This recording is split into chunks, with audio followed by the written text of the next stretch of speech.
શેલ્બીને પૂછ્યું. શેલ્બીને પૂછ્યું. શેલ્બીને પૂછ્યું. શું શેલ્બીને પૂછ્યું? શેલ્બીને પૂછ્યું. शाल्बी से पूछा. નમસ્તે, શેલ્બીને પૂછ્યું. શું શેલ્બીને પૂછ્યું. શેલ્બીને પૂછ્યું. શું શેલ્બીને પૂછ્યું. શેલ્બી કો પૂછા.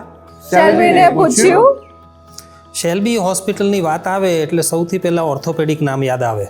એટલે અમે કહીએ છીએ કે કોઈ પણ જાતની પીડા હોય, એ કમરનો હોય, એ મણકાનો હોય, કે પગનો હોય, કે ઓર્થોપેડિક હોય, શેલ્બીને પૂછ્યું એ અભિગમ માત્ર અમે આપ સુધી પહોંચવા માગીએ છીએ અને આપના સવાલ જવાબ અમે ધીરવા માગીએ છીએ, જેથી આપને લોકસેવાનો લાભ મળે. અને ડૉક્ટર વિક્રમ આઈશાની ટીમ અને શેલ્બી હોસ્પિટલ દ્વારા આ આયોજન કરવામાં આવ્યું છે, તેમાં આપ પાર્ટિસિપેટ કરો, જેથી સારામાં સારી માર્ગદર્શન આપણને મળી શકે. Thank you.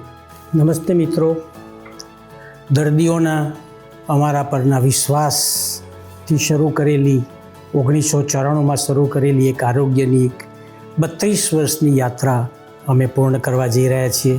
ત્યારે જેના થકી અમે અહીંયા પહોંચ્યા છીએ એ બધા જ મિત્રો, વડીલો, કારણ કે આવ્યા ત્યારે દર્દી હતા, હવે અમારા મિત્રો થઈ ગયા છે, એ બધાને મળી અને અમારા આનંદ અને લાગણી વહેંચવાનો એક અમૂલ્ય પ્રોગ્રામ અમે રાખ્યો છે 14 માર્ચ AMA હોલમાં.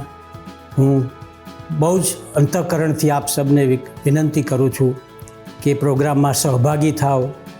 આ શેલ્બીની યાત્રા અમારી નથી, તમે પણ એમાંના જ એક મુસાફર છો. બસ આપની હાજરી કદાચ અમને વધારે પ્રેરણા આપી શકશે એવું મારું માનવું છે, અને એ જ આ પ્રોગ્રામનો ઉદ્દેશ છે. નમસ્તે.